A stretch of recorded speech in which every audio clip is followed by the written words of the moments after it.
Subscribe to our channel by clicking the subscribe button. Click the bell button and enjoy the latest uploads from our channel. जैसा कि मैंने आपको बताया बच्चों, दो तरह की कैपिटल एडजस्टमेंट हो सकती है। फर्स्ट कैपिटल एडजस्टमेंट में तो ए बी ने टोटल अमाउंट डिसाइड कर लिया कि इतना अमाउंट हम लोग रखेंगे और उसको एक रेशियो में बांट।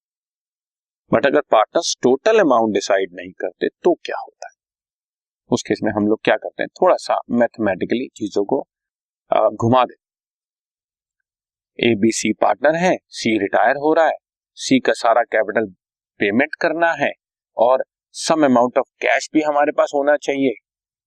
सी को पेमेंट करने के लिए प्लस कैश बैलेंस मेंटेन करने के लिए जितना कैश कम पड़ रहा है वो ए और बी लेकर आएंगे और वो ए और बी इस तरह से लेकर आएंगे कि कैश लाने के बाद उनके कैपिटल एक पर्टिकुलर रेशियो में आ जाए।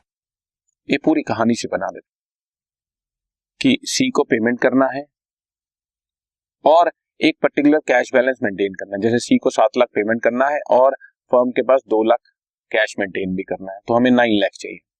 मान लो फर्म में अभी तक सिर्फ 1 लाख ही है कैश, तो इसका मतलब 8 लाख होगा। अब ये 8 लाख लाएंगे तो ए और बी, लेकिन कितना ए कितना बी ये नहीं बताते। ये बता देते हैं कि 8 लाख इस तरह से लाएंगे ए और बी, हमें नहीं पता कौन कितना लाएगा, लेकिन इस तरह से लाएंगे कि 8 लाख लाने के बाद ए और बी की कैपिटल अपनी न्यू प्रॉफिट शेयरिंग रेशियो में हो जाए, मतलब 3:2 में हो जाए या 5:3 में हो जाए या इक्वल हो जाए। तो उनके कैपिटल को हम लोग कैलकुलेट कर देते हैं और उसके बाद देख लेते हैं किससे कितना कैश बैलेंस लेना बनता है और कभी कभी तो किसी को देना भी बन जाता है क्योंकि उसको ऑलरेडी एक्स्ट्रा अमाउंट था कैपिटल का पड़ा हुआ। पर ये सारी चीजों को एडजस्ट कर देते हैं हम लोग।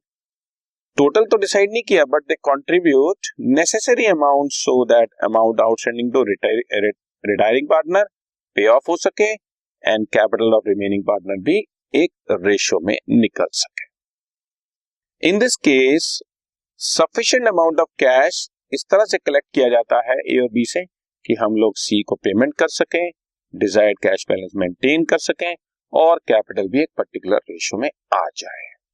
ठीक है नहीं? आमतौर पर न्यू प्रॉफिट शेयरिंग रेशियो और कुछ और भी तुम चाहो तो मेंटेन कर सकते। बस कैश लानी है ए और बी ने, तो आमतौर पर तो ए और बी लाते हैं। कभी कभी ऐसा भी होता है कि ए का ज्यादा था या बी का ज्यादा था, वो ले जाएगा। खैर लाते हैं तो bank debit to partners capital, ले जाते हैं तो पार्टनर्स कैपिटल तो बैंक। मान लो ए ला रहा है तो bank to S capital, B लेके जा रहा है तो B debit to bank. This method calculates cash to be brought in such a way, इस तरह से लाना है कि रिटायरिंग पार्टनर की पेमेंट हो जाए और एक मिनिमम कैश बैलेंस भी जो है वो फर्म में मेंटेन रहे। इसको जब मैं मैथमेटिकली क्वेश्चन में कराऊंगा तो आपको और ज्यादा। ठीक है, अभी हमने इसको थियोरेटिकली आपको समझाया। ओके।